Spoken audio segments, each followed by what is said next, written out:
Ambassador Krextal had seen every species in the galaxy carry weapons. The Vorthan Empire wielded plasma cannons that could melt starship hulls. The Zephyrian Collective brandished neural disruptors capable of scrambling mines from 50 meters away. Even the peaceful Mel-Lori merchants never traveled without their sonic shields and stun batons. But humans? Humans sent their diplomats completely unarmed. No weapons. No armor. No shields. Just soft flesh wrapped in strange fabric they called suits, walking into the most dangerous political arenas in the galaxy with nothing but confident smiles and briefcases full of papers. The other species whispered it was either supreme arrogance or complete stupidity. They were wrong on both counts. What they didn't understand was that humans had weaponized something far more terrifying than any plasma rifle or neural disruptor. Something that couldn't be detected by scanners, couldn't be confiscated at security checkpoints, and couldn't be countered by any known defense system. They had weaponized themselves. And, once you understood what a human diplomatic guard was truly capable of, you realized why every alien government in the galaxy had quietly issued the same standing order to their security forces: whatever you do, don't touch the humans. What follows is the story of how humanity earned its reputation as the most feared diplomatic force in the galaxy, despite never carrying a single weapon. The Galactic Council chamber stretched across nearly 2 kilometers of polished obsidian floor, its crystalline walls rising into shadow. Representatives from 47 species filled the tiered seating, their various breathing apparatus, translation devices, and ceremonial weapons creating a symphony of clicks, hums, and soft mechanical whirs. At the center of it all sat the arbitration throne, carved from a single massive diamond and occupied by Supreme Arbiter Veltash, whose forearms gestured elegantly as she called the session to order. Today marks a historic moment, her translated voice echoed through the chamber. We welcome a new species to our council. The humans have requested membership and diplomatic recognition. A ripple of interest passed through the assembled delegates. Most had heard rumors about these newcomers, bipedal mammals from a small blue world in the outer rim, recently discovered after developing faster than light travel. Nothing particularly impressive about that. Hundreds of species had achieved FTL and petitioned for council membership over the millennia. What made the humans unusual wasn't their technology or their planet. It was their diplomatic protocols. Ambassador Sarah Chen stepped through the massive entrance doors, her heels clicking against the obsidian with a steady rhythm that somehow carried through the vast space. Behind her walked 2 figures in identical dark suits, her diplomatic guards, as they'd been introduced. No visible weapons. No armor. No technological augmentations of any kind that the Council's advanced scanners could detect. Vexaler of the Kronak Empire leaned forward in his seat, his chitinous exoskeleton scraping against stone. The Kronak were warriors, bred for combat across thousands of generations. Their diplomatic guards were legendary, each one capable of killing 50 enemies before falling. They wore powered armor that could deflect plasma fire and carried weapons that could level city blocks. These humans looked like they might struggle to deflect a harsh word. Foolish mammals, muttered General Frokmar from the Vorthan delegation. His own guards were bioengineered killing machines, their bones replaced with titanium alloys, their muscles enhanced with synthetic fibers that made them 10 times stronger than baseline Vorthan physiology. They send children to play in a war zone. Ambassador Chen reached the speaking platform, bowed respectfully to the Supreme Arbiter, and began her address. Her voice was calm, measured, carrying easily through the chamber without artificial amplification. Honored representatives, we come before you not as conquerors or suppliants, but as potential partners in the great work of galactic civilization. Humanity offers our unique perspectives, our innovations, our cultural contributions to the greater whole. Standard diplomatic language. Nothing remarkable there. Veltash gestured for questions, and immediately a dozen representatives activated their speaking crystals. Human Ambassador, called out Coordinator Zeftal of the Nexus Collective, her 3 heads speaking in harmony, we note that your guards carry no weapons. In Council protocol, this is either seen as a sign of complete trust or complete naivety. Which is it? Saracen smiled, a peculiar human expression that somehow conveyed both warmth and something indefinable that made several nearby delegates shift uncomfortably in their seats. Neither, Coordinator. We simply don't need weapons. Silence stretched across the chamber. Then, laughter erupted from multiple species' seating areas. Arrogant mammals, bellowed Commodore Kreshtak of the Stellar Dominion. Your species has been in space for less than a century. You know nothing of the dangers that exist in this galaxy. Pirates, assassins, radical cults, all manner of threats specifically target diplomatic missions precisely because they believe diplomats to be soft targets. We're aware of the threats, said one of the human guards, speaking for the first time. His voice was quiet, unremarkable, yet something about it made the laughter die away. We've studied your histories. Your protocols. Your methods.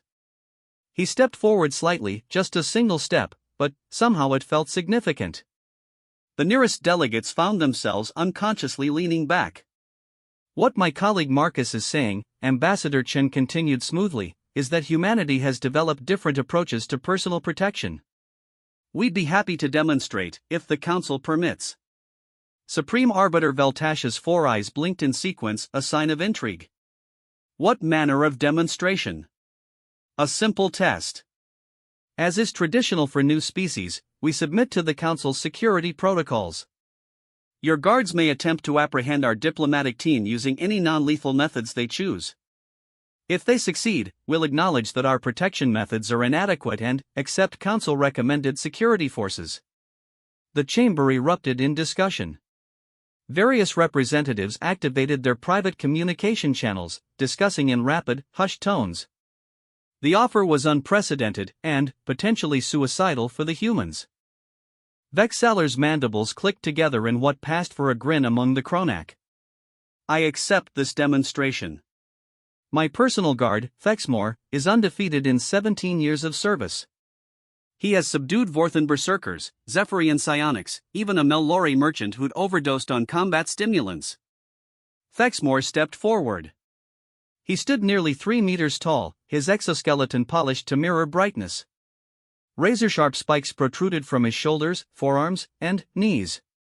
His forearms ended in claws capable of tearing through steel plating. On his homeworld, creatures like him hunted things that hunted starships. The human guard, Marcus, stepped onto the demonstration floor. He removed his jacket, folded it neatly, and set it aside. Underneath was a simple white shirt. No armor. No weapons. He looked like an accountant preparing for a particularly boring meeting. Whenever you're ready, Marcus said politely. Thexmore charged. What happened next would be discussed in military academies and strategic planning centers across the galaxy for the next 3 centuries. The Kronak warrior moved with inhuman speed, crossing 20 meters in less than 2 seconds. His claws extended fully, aiming for non-vital areas as per the demonstration rules: shoulders, limbs, extremities that would allow him to pin and subdue without permanent damage. Marcus didn't move until Thexmore was within arm's reach. Then, he simply wasn't there anymore. Thexmore's momentum carried him past the space where Marcus had been standing. The human was now somehow behind the Kronak, one hand resting lightly on the warrior's lower back. Not gripping. Not striking. Just touching, as if he were checking the fabric of Thexmore's ceremonial sash. The massive alien warrior spun around with impossible speed, all 4 arms sweeping in wide arcs designed to catch any enemy regardless of position. Marcus ducked under the first arm, stepped to the side of the second, caught the third gently at the wrist, and used the momentum to guide Thexmore's own attack into a spinning motion that sent the warrior stumbling sideways.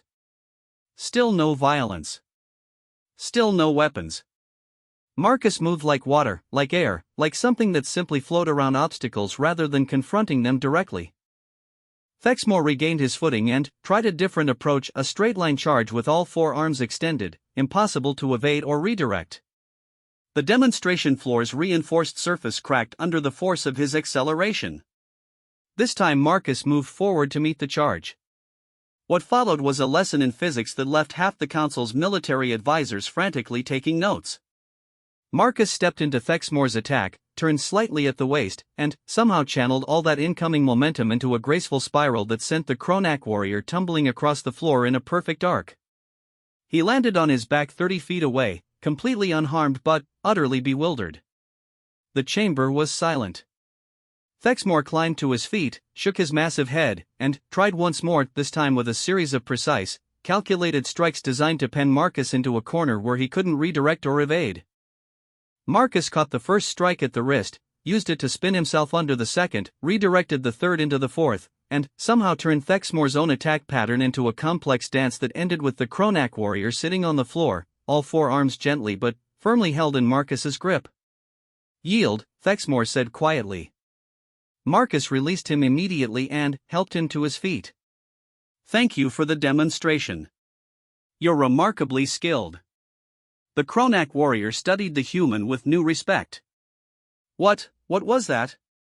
"Basic defensive techniques," Marcus said, straightening his shirt.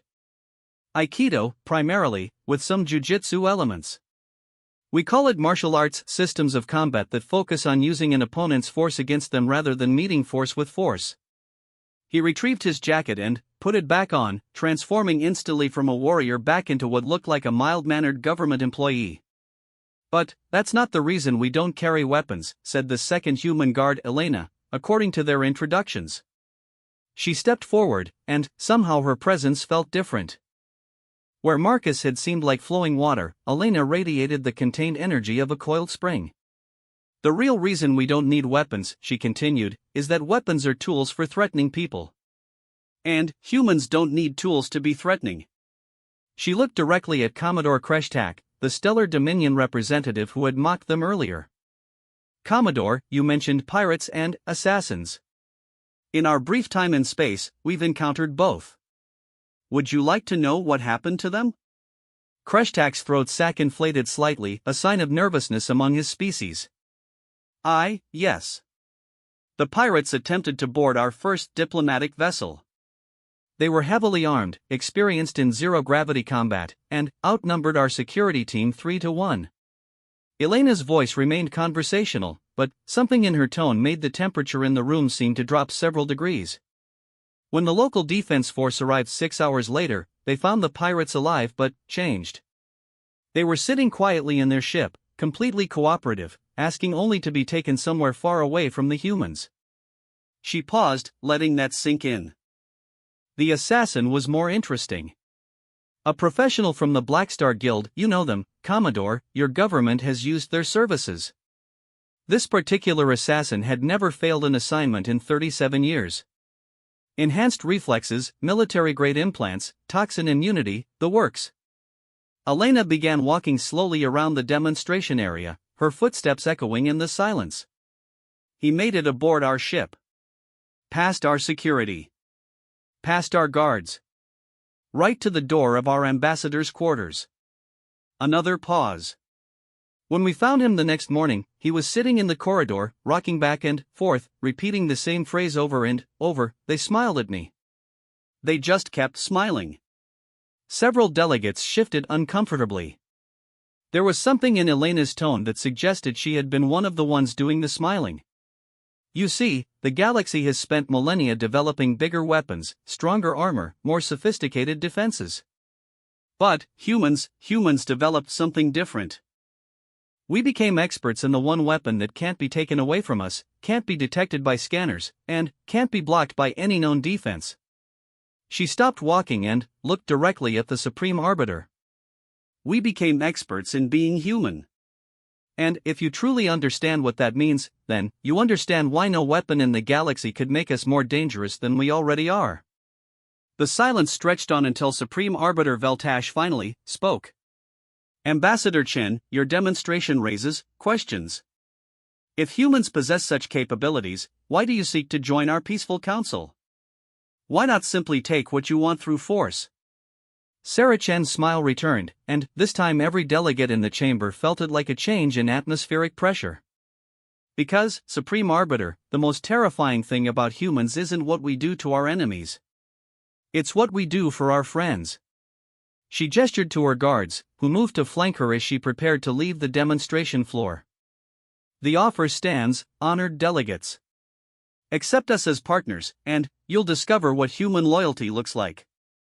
But remember, we don't need weapons to protect our friends any more than we need them to defend ourselves." As the human delegation walked toward the exit, Ambassador Chen called back over her shoulder, "The Council has 3 standard days to consider our application. We'll be in the diplomatic quarters if anyone would like to discuss terms." The massive doors closed behind them, leaving 47 species of delegates staring at each other in stunned silence. In the Kronak section, Thexmore was still flexing his arms, testing joints that felt perfectly fine despite having been manipulated by forces he didn't understand. In the Vorthen section, General Throckmar was frantically messaging his superiors, trying to find words to describe what he had witnessed. And, in the Supreme Arbiter's private chambers, Veltash was pulling up every piece of intelligence the Council possessed about this new species called humanity. What she found would keep her awake for the next 72 hours. Because the humans had been completely honest about their capabilities. They simply hadn't mentioned the full scope of what those capabilities entailed. As it turned out, martial arts and psychological warfare were just the beginning. Supreme Arbiter Veltash's private study was a sanctuary of controlled chaos. Holographic displays floated in mid-air around her desk, each one showing different aspects of the intelligence files she'd been reviewing for the past 18 hours. Star charts, biological assessments, cultural analyses, military reports, everything the Galactic Council had managed to gather about humanity since their first contact 6 months ago. The picture emerging was troubling. She activated her personal communicator, sending an encrypted signal to 5 specific individuals scattered across the galaxy. Within minutes, their holograms materialized around her conference table, the Council's most trusted intelligence analysts and military advisors. "I've reviewed the human files," Veltash began without preamble. "All of them.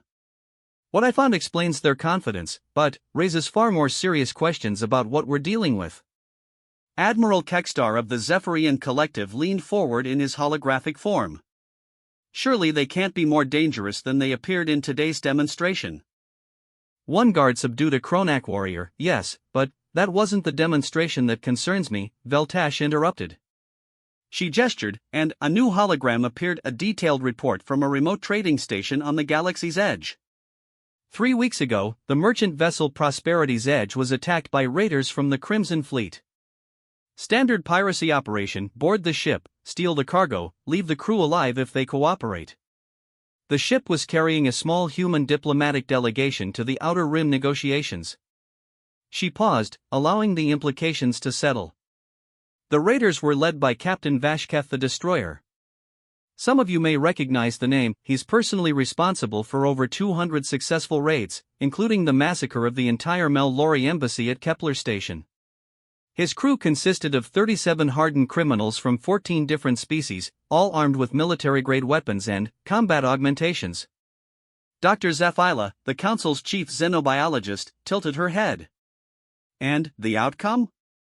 The human delegation consisted of 3 individuals. 1 ambassador, 2 guards. No weapons. No armor. Standard diplomatic protocols. Veltash activated a new display showing the aftermath report. When the local security forces arrived 6 hours later, they found Captain Vashketh and his entire crew sitting quietly in the ship's cargo bay. Completely unharmed physically, but... She paused, studying her notes. But psychologically shattered. Vashketh, a being who once stared down a Vorthen dreadnought captain and laughed, was found in a corner, whispering apologies to the empty air. His lieutenant, a cybernetically enhanced Kronak mercenary, had disabled his own weapon systems and was trying to surrender to a potted plant. The holographic conference participants exchanged glances. "What happened to the humans?" asked Colonel Mordak of the Stellar Defense Force. "They were completely unharmed." When questioned about the incident, they claimed they had simply talked with the pirates. Veltash activated another display. "Here's the transcript of the interview with Captain Vashketh." The recording began to play. Vashketh's voice was barely above a whisper, punctuated by long silences and what sounded like suppressed sobbing. "They didn't fight us. Didn't even try to run. The human female, the ambassador, she smiled. Said she was pleased to meet us. Asked if we'd like some tea. Asterisk tea, Captain? Asterisk some earth beverage. Hot water with plant matter. She said it was civilized. Kept using that word. Civilized. Asterisk long pause. Then, she started asking questions. About our lives. Our families. Our dreams. Asterisk dreams, Captain? Asterisk things we wanted. Things we'd lost. The human male, one of the guards, he sat down with Krexmol and started talking about Krexmol's daughter. How did he know about his daughter? We'd never met these beings before, but somehow he knew that Krexmol sends half his raiding profits back to support her education on Tytheria. Asterisk another pause, longer this time. They knew things. About all of us. Not just facts anyone can gather intelligence. They knew who we were. Who we'd been before we became raiders. The dreams we'd given up. The people we missed. The mistakes that haunted us. Asterisk how is that possible, Captain? Asterisk I don't know. But, the ambassador, she looked at me with those strange human eyes and said, you weren't always a pirate, were you, Vashkath? There was a time when you wanted to be something else. And, then, she waited. Just waited. Like she had all the time in the galaxy for me to answer. Asterisk the recording continued for another 20 minutes, but the pattern was clear. Somehow, 3 humans had psychologically dismantled an entire pirate crew without raising their voices, making threats, or using any technology beyond the ability to brew tea. Veltash stopped the playback. This isn't an isolated incident. I found 17 similar reports from across the galaxy. Assassination attempts that ended with the assassins begging for psychiatric counseling. Military encounters where entire squads of enemy soldiers laid down their arms and asked to be taken somewhere they could think clearly. Corporate espionage operations where the spies ended up revealing their own missions and requesting immediate transfer to humanitarian work. Admiral Kekstar's expression had grown increasingly grim. What are you suggesting, Supreme Arbiter? I'm suggesting that we've fundamentally misunderstood what humans are. Veltash gestured, and a new set of displays materialized: anthropological studies, psychological profiles, cultural analyses. Every species we've encountered develops along predictable patterns. We become stronger, faster, more intelligent, more technologically advanced. We build bigger weapons, better defenses, more sophisticated societies. But our fundamental nature remains consistent with our evolutionary origins. She highlighted a section of the human psychological profile. Humans are different. They didn't just evolve intelligence, they evolved something unprecedented. They developed the ability to fundamentally alter other beings' psychological states through pure social interaction. Dr. Zephyla leaned forward. That's impossible. No known species possesses telepathic abilities advanced enough to. It's not telepathy, Veltash interrupted. It's something far more sophisticated. They've weaponized empathy. She activated a detailed neurological scan, the result of covert medical sensors that had monitored the demonstration earlier that day. Watch what happened to Thexmore's brain chemistry during his encounter with the human guard. The scan showed Thexmore's neural activity during the combat demonstration. Initially, his patterns showed standard combat arousal, adrenaline, focus, aggressive determination. But, as the encounter progressed, his neurochemistry began to shift. Here, Veltash pointed to a specific moment, is when the human first made physical contact. Notice how Thexmore's aggression markers don't spike, they begin to normalize. His stress indicators drop. His threat assessment algorithms start questioning their own conclusions. The pattern continued throughout the demonstration. By the end, Thexmore's brain chemistry resembled that of someone engaged in cooperative problem-solving rather than combat. The human didn't defeat Thexmore through superior physical technique, Veltash concluded. He defeated him by somehow convincing Thexmore's own mind that the combat was actually a cooperative exercise. Thexmore's instincts were literally rewritten in real time. Colonel Mordak stood abruptly, his hologram flickering with the sudden movement. You're saying humans can brainwash people through casual contact? I'm saying humans evolved in an environment where social cooperation was so crucial to survival that they developed the ability to instinctively understand and manipulate the psychological states of other beings. What we call diplomacy is actually a form of psychological warfare so advanced that the targets don't even realize it's happening. She gestured to another file. Consider their concept of Stockholm Syndrome, a phenomenon where captives begin to empathize with and protect their captors. Humans documented this as an unusual psychological anomaly. But what if it's not anomalous for humans? What if it's how they naturally interact with other beings? The conference fell silent as the implications sank in. But that would mean. Dr. Zephyla began. That would mean that every human diplomatic interaction is simultaneously a form of psychological conditioning.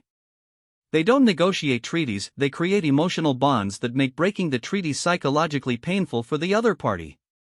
Admiral Kekstar was rapidly scrolling through military databases on his personal display.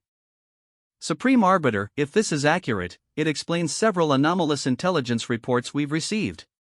Such as the Blackwater incident. 6 months ago, a Vorthan military patrol encountered a human exploration vessel that had strayed into restricted space. Standard procedure would be to escort them out with a formal warning. Instead, the patrol commander invited the humans to dinner. He highlighted the relevant report. The humans spent 3 hours with the Vorthan crew. When they left, the patrol commander filed a recommendation that the restricted space designation be removed because the strategic value was less important than maintaining positive relationships with our new human neighbors.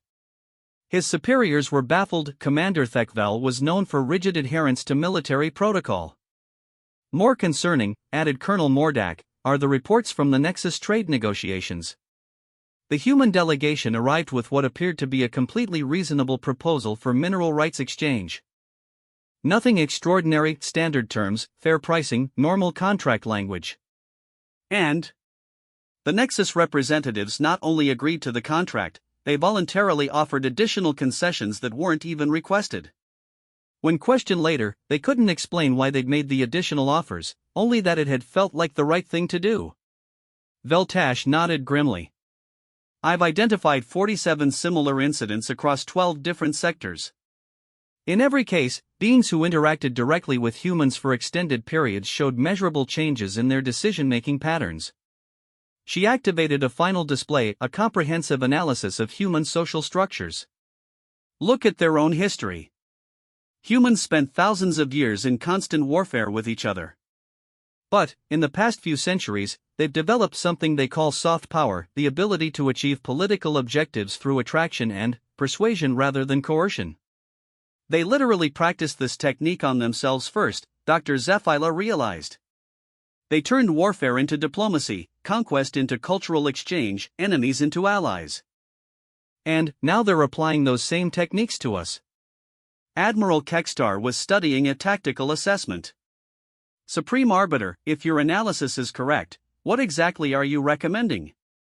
Veltash was quiet for a long moment, considering her words carefully.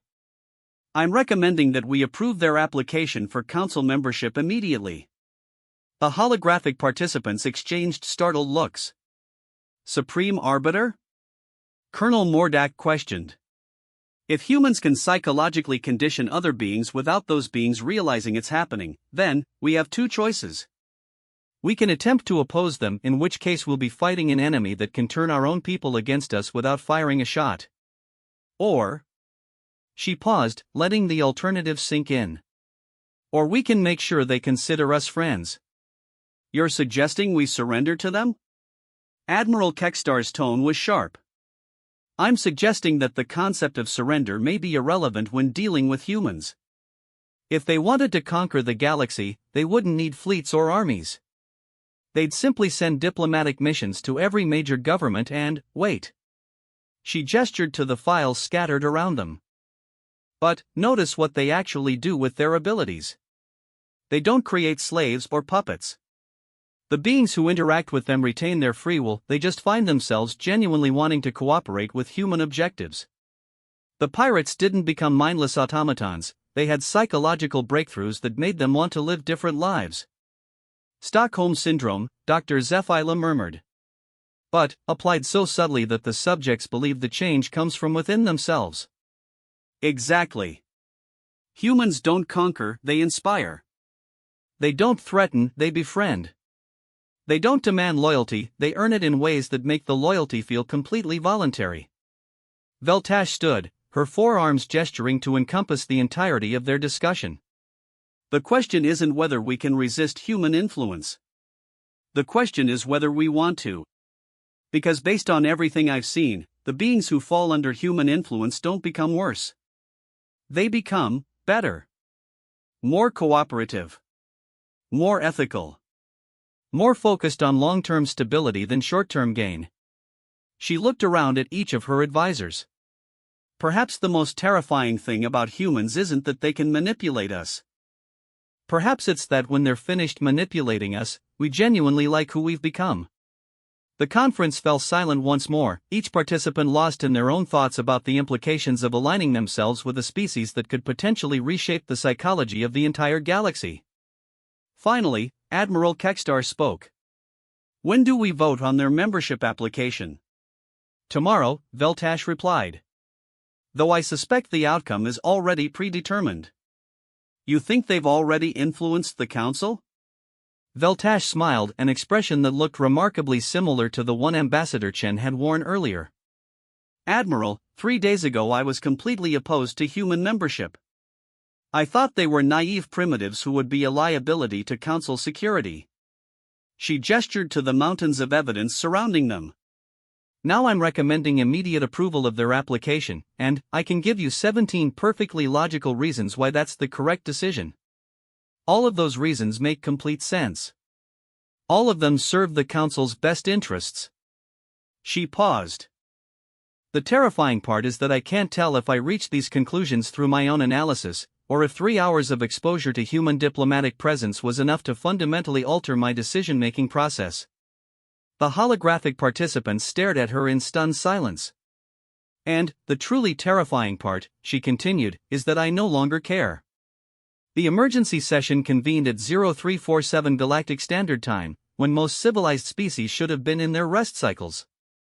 But, the crisis brewing in the Vorthan Empire had reached a critical point that demanded immediate council attention. Supreme Arbiter Veltash materialized the main holographic display as delegates filed into the emergency chamber. The image showed a massive fleet deployment, over 300 Vorthan dreadnoughts arranged in perfect battle formation around their homeworld of Vorth Prime. Honored representatives, Veltash announced, 18 hours ago, Emperor Thakmor of the Vorthan Empire declared a state of martial emergency and recalled all military assets to defend against what he terms an imminent invasion by hostile forces. Murmurs rippled through the assembled delegates. The Vorthan Empire was one of the Council's founding members, controlling nearly 200 star systems and possessing one of the most powerful military forces in the galaxy. The concerning aspect, Veltash continued, is that our intelligence networks have detected no movement of hostile forces anywhere in Vorthan space. No enemy fleets, no unusual communications traffic, no indication of any external threat whatsoever. Admiral Kekstar activated his speaking crystal. Supreme Arbiter, what triggered this response? The display shifted to show intelligence reports and communication intercepts. According to our sources within the Vorthan Military Command, the crisis began following a routine diplomatic dinner hosted by the human embassy on Vorth Prime 3 days ago. A collective intake of breath echoed through the chamber. In the 6 months since humanity had joined the Galactic Council, their diplomatic teams had been extraordinarily busy. Trade agreements, cultural exchanges, technological partnerships, humans seemed to be making friends with remarkable speed across the galaxy. But, this was the first time their activities had triggered a military crisis. Who attended this dinner? Asked Coordinator Zeftal of the Nexus Collective. Emperor Thakmor himself, along with his senior military commanders and most of the Vorthan High Council. The human delegation consisted of Ambassador Chen, 2 diplomatic guards, and their cultural attaché, a specialist in what humans call anthropological diplomacy. The display showed surveillance footage from the embassy dinner, grainy images of Vorthans and humans mingling in what appeared to be casual conversation. Nothing seemed threatening or unusual.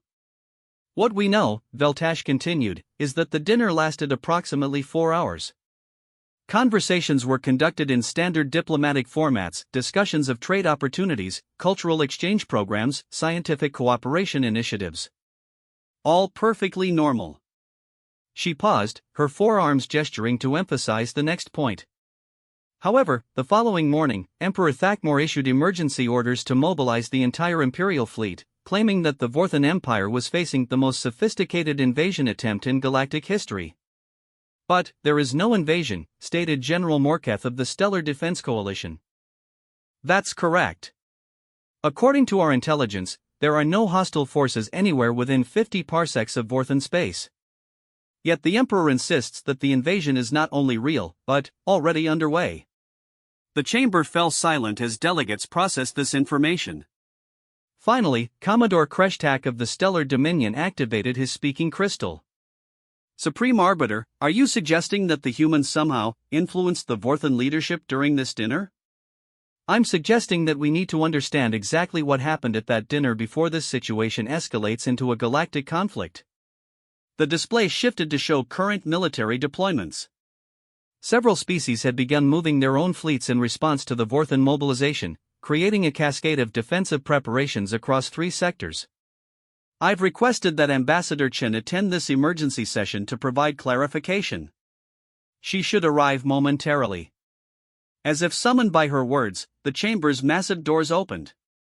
Ambassador Sarah Chen entered, flanked by her usual diplomatic guards, Marcus and Elena, along with a third human who hadn't been present at the original council demonstration. This new human was different. Where Marcus and Elena moved with the fluid grace of trained warriors, this individual seemed almost unremarkable: average height, ordinary build, forgettable features. Yet something about their presence made several delegates shift uncomfortably in their seats. Honored representatives, Ambassador Chen said as she reached the speaking platform, I understand there are concerns about recent events in Vorthan space.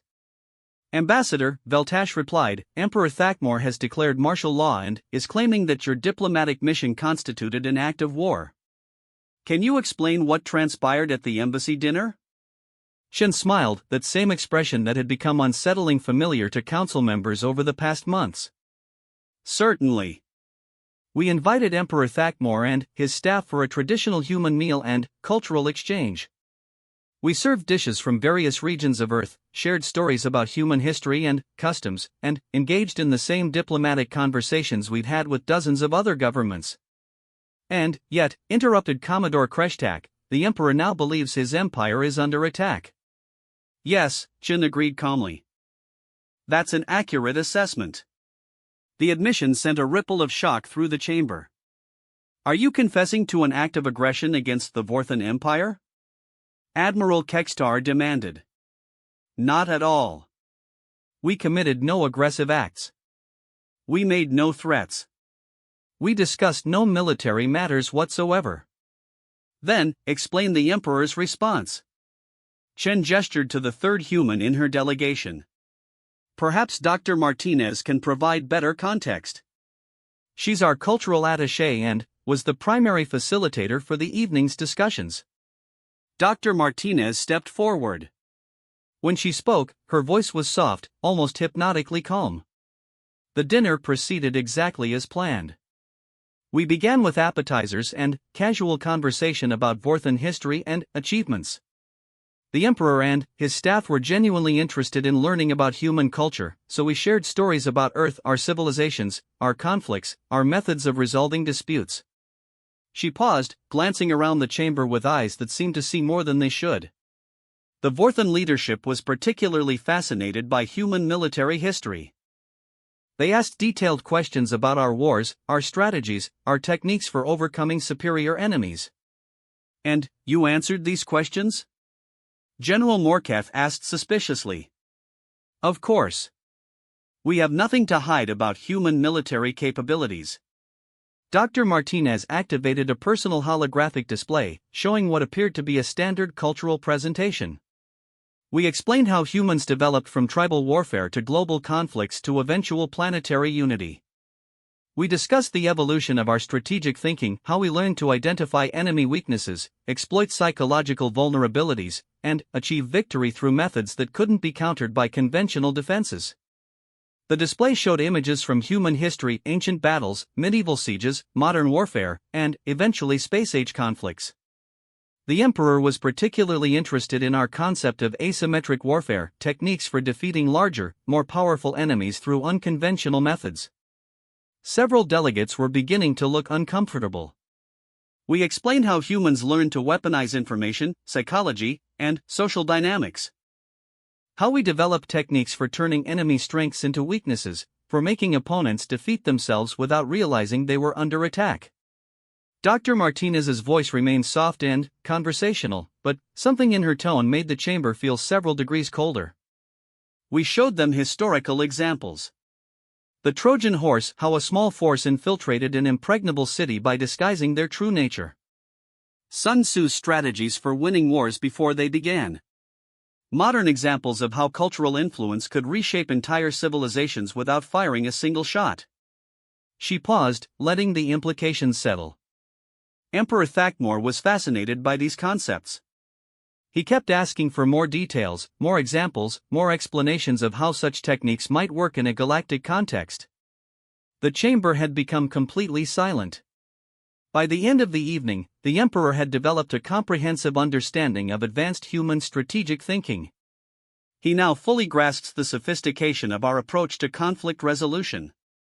Admiral Kekstar's voice was barely above a whisper. "What exactly did you tell him?" Dr. Martinez smiled, an expression that somehow made her unremarkable features seem predatory.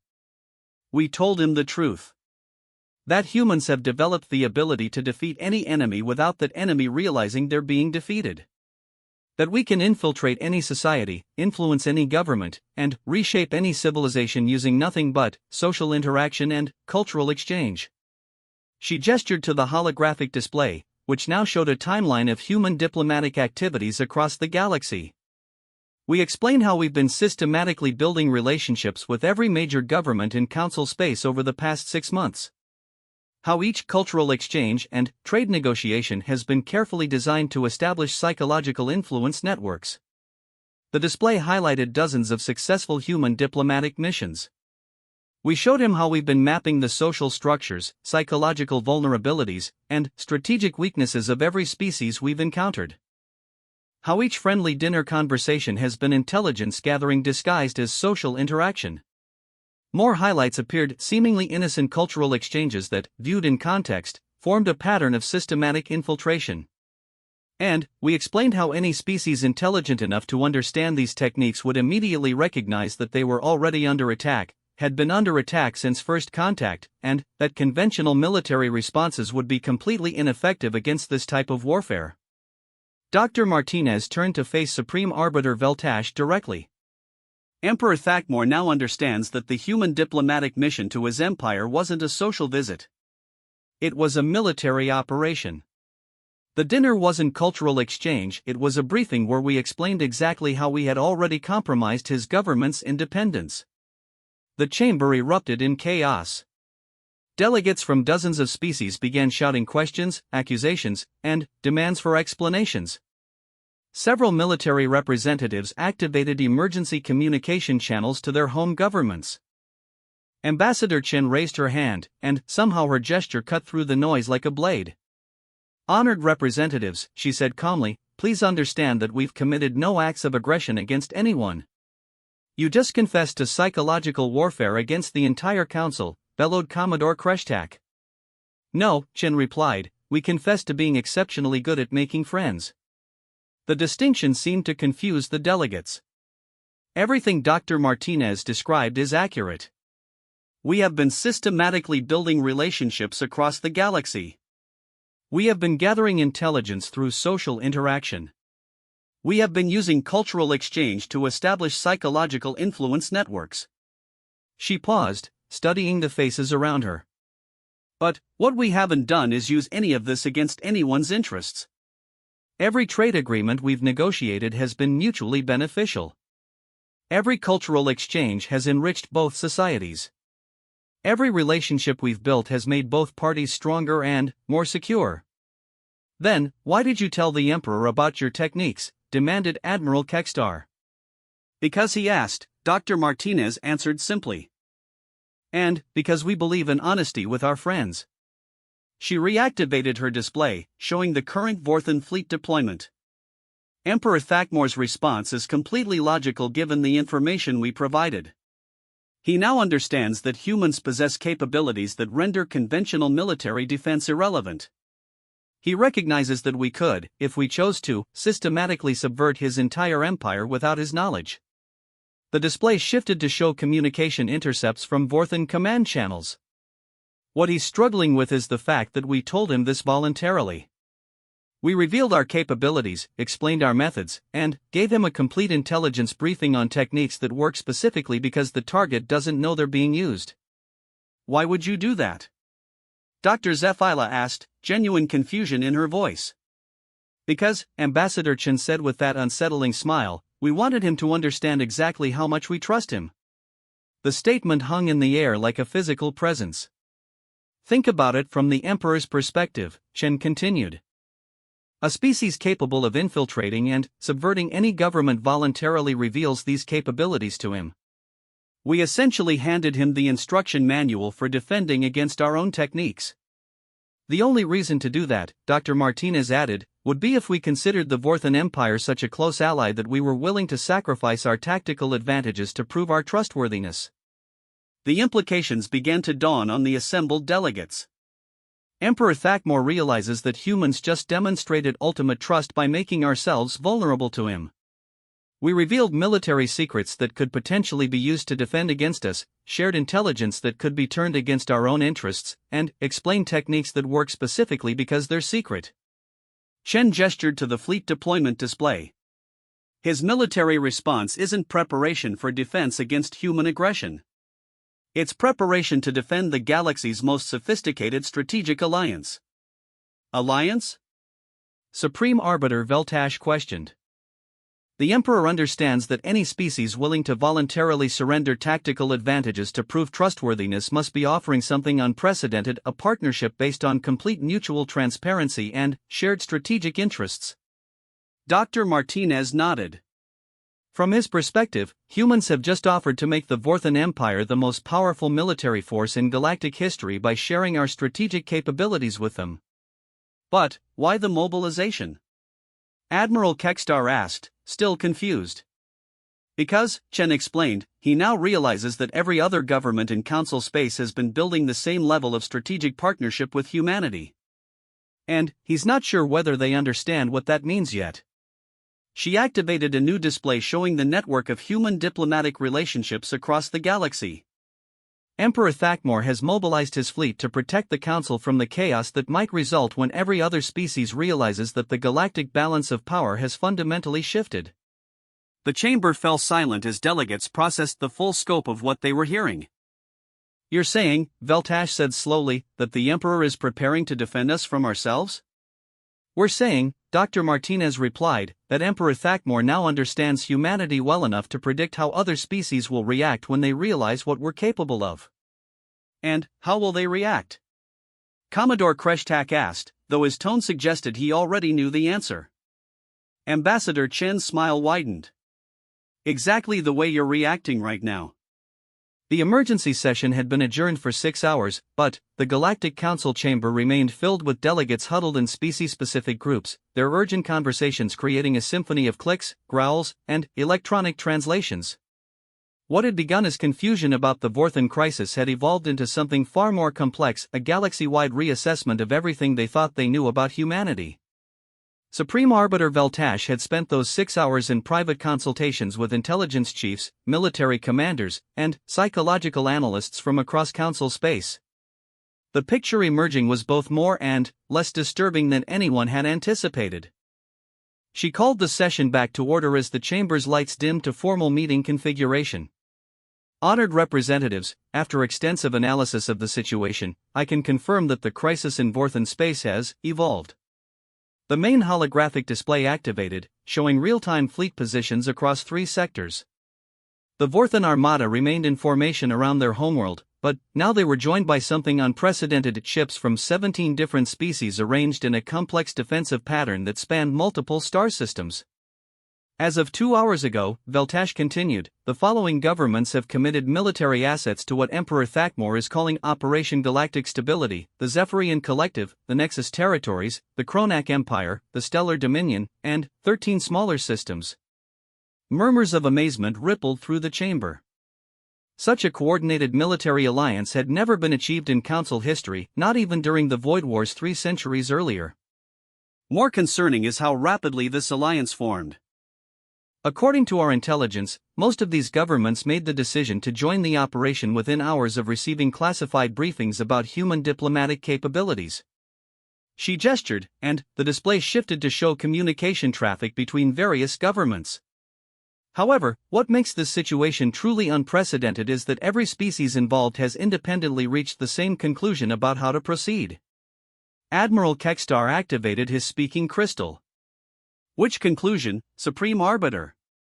That humanity represents both the greatest threat and the greatest opportunity in galactic history, and that the appropriate response is immediate and complete strategic alliance. The statement hung in the air like an unexploded weapon. Let me explain what our intelligence networks have uncovered, Veltash continued. Following the human demonstration 6 months ago, every major government in Council space began conducting covert assessments of human capabilities. The results were illuminating. The display showed a complex web of intelligence reports, each tagged with security classifications in dozens of different species writing systems. The Kronak Empire discovered that human martial arts techniques are not just physical disciplines, but comprehensive systems for psychological conditioning. Their warriors who trained with human instructors showed measurable improvements not just in combat effectiveness, but in strategic thinking, emotional regulation, and cooperative decision-making. She highlighted a specific report.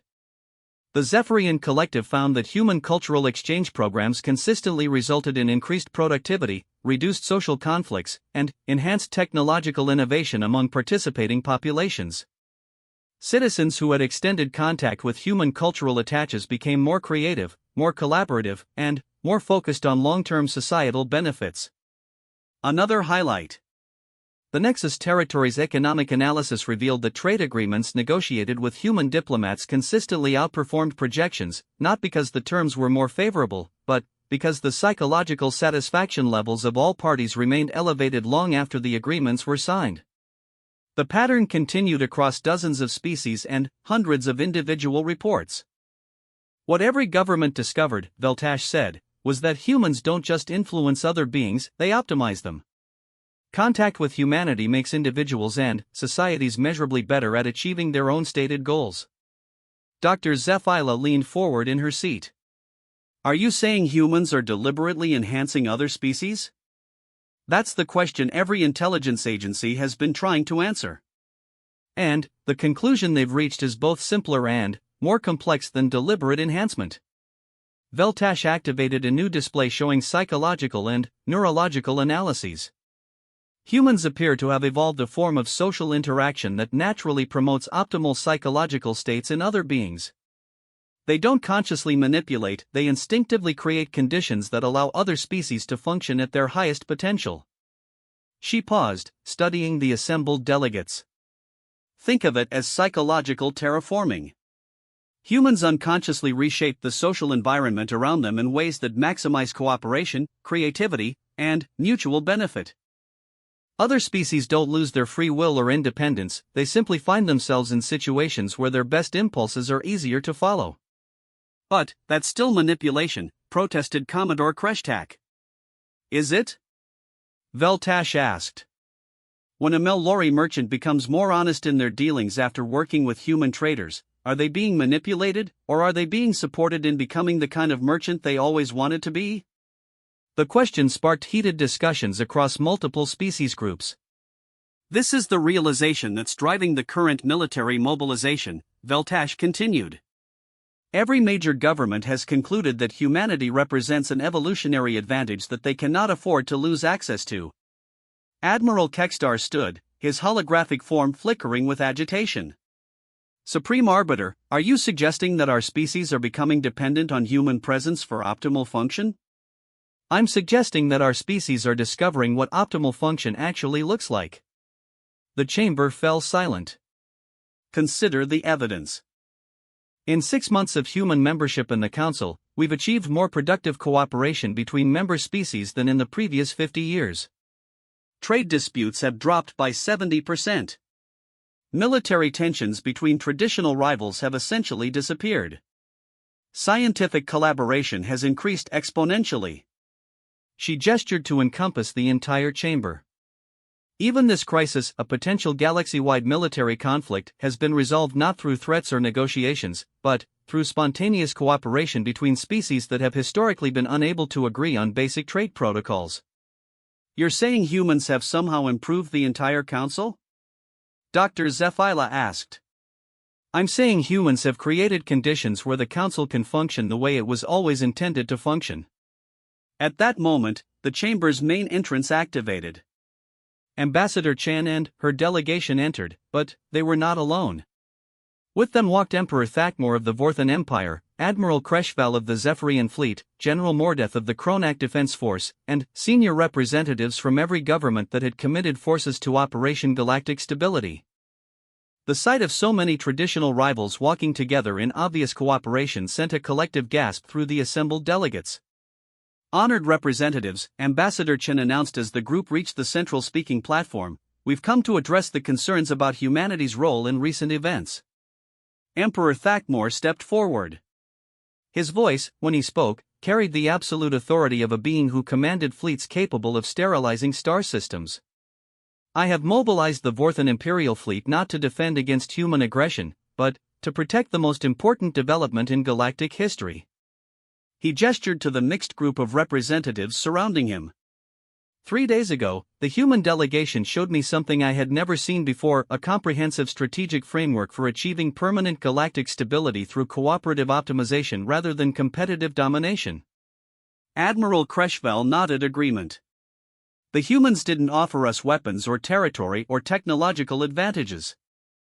They offered us something far more valuable: the ability to achieve our civilization's deepest goals through methods that simultaneously benefit every other civilization.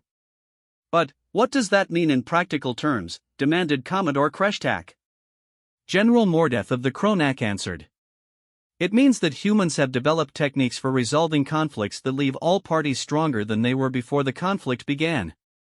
Instead of winners and losers, there are only various degrees of winning. He activated a holographic display showing recent diplomatic resolutions. The border dispute between my empire and the stellar dominion that has persisted for 2 centuries was resolved in 4 hours of human-mediated discussion. Not through compromise where both sides give up something they want, but through creative restructuring where both sides get more than they originally asked for. How is that possible? Dr. Zephyla asked. Dr. Martinez stepped forward from the human delegation. Because most conflicts arise from limited thinking about available resources and possible solutions. Humans specialize in expanding the conceptual framework until creative alternatives become obvious. She activated her own display showing the border dispute resolution. The Kronak and Stellar Dominion were fighting over mining rights to 17 asteroid fields. Traditional negotiation would have divided the fields between them, leaving both sides with less than they wanted. The display showed the disputed territory. Instead, we helped them recognize that the asteroids were less valuable than the technological expertise both sides had developed for asteroid mining.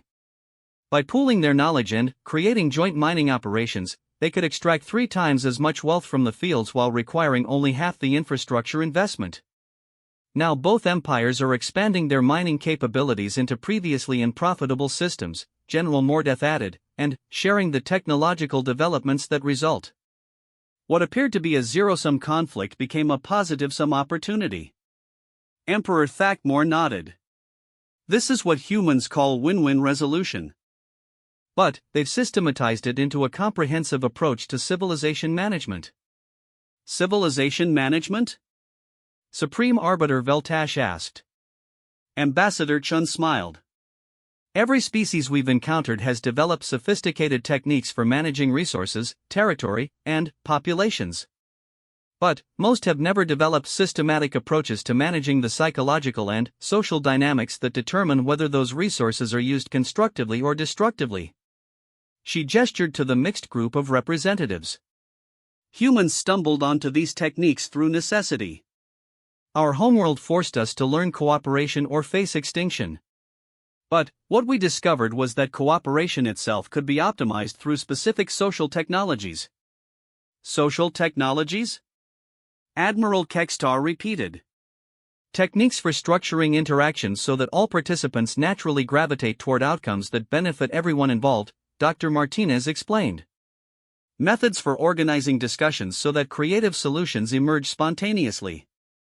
Protocols for handling conflicts that transform antagonism into collaborative problem-solving. Emperor Thakmor stepped forward again.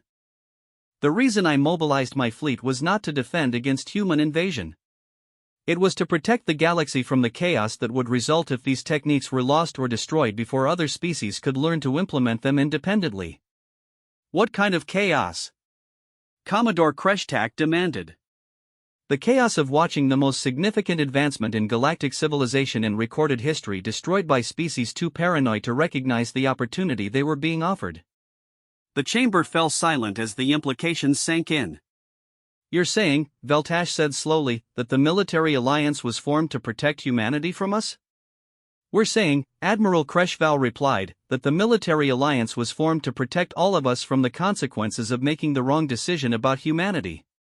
He activated a strategic analysis display. Consider the options. We can attempt to contain or eliminate human influence, which would require us to abandon the most effective diplomatic and cooperative techniques any of our species have ever encountered. The result would be a return to the resource conflicts, territorial disputes, and military tensions that have plagued this galaxy for millennia. Or? Dr. Zephyla asked. Or we can embrace human techniques, learn to implement them independently, and transform galactic civilization into something unprecedented, a genuinely cooperative interspecies society capable of achieving goals that no individual species could accomplish alone. General Mordeth nodded. The choice isn't between independence and human domination. It's between stagnation and evolution. Ambassador Chin stepped forward one final time. Honored representatives, we didn't come to your galaxy to conquer or control. We came as explorers seeking to understand our place in a larger universe. What we found was a collection of brilliant civilizations trapped in patterns of thinking that prevented them from achieving their full potential. She gestured to encompass the entire chamber. We offer you the same thing we offered ourselves, techniques for transcending those limitations. Not through technology or military might, but through systematic approaches to cooperation, creativity, and mutual benefit. And if we refuse? Commodore Kreshtak asked. Then, you refuse, Shen replied simply. The techniques work only with willing participants. Forced cooperation is just another form of domination, which defeats the entire purpose. She paused, studying the faces around her. But, we believe that once you understand what's possible, you'll make the choice that serves your own best interests. Because that's what humans have learned to be exceptionally good at, creating situations where everyone's best interests align. Emperor Thakmor raised his forearms in a gesture of ceremonial conclusion. The Vorthan Empire, along with our allies in Operation Galactic Stability, hereby formally requests that the Galactic Council establish a permanent human integration protocol, a comprehensive program for learning and implementing human social technologies across all member species. The proposal hung in the air like a challenge to everything the Council thought it understood about civilization itself. Supreme Arbiter Veltash looked around the chamber, studying the faces of delegates who had spent the past day grappling with concepts that challenged their fundamental assumptions about power, cooperation, and the possibilities of interspecies society. All in favor of establishing the Human Integration Protocol? The response was not unanimous. But it was overwhelming. And, as the votes were tallied, every delegate in the chamber began to understand that they had just witnessed something unprecedented in galactic history, the voluntary adoption of evolutionary advancement by democratic decision. The humans had done it again. They had turned a potential crisis into a collaborative opportunity, transformed fear into curiosity, and guided an entire galaxy toward choosing its own transformation. Without firing a single shot.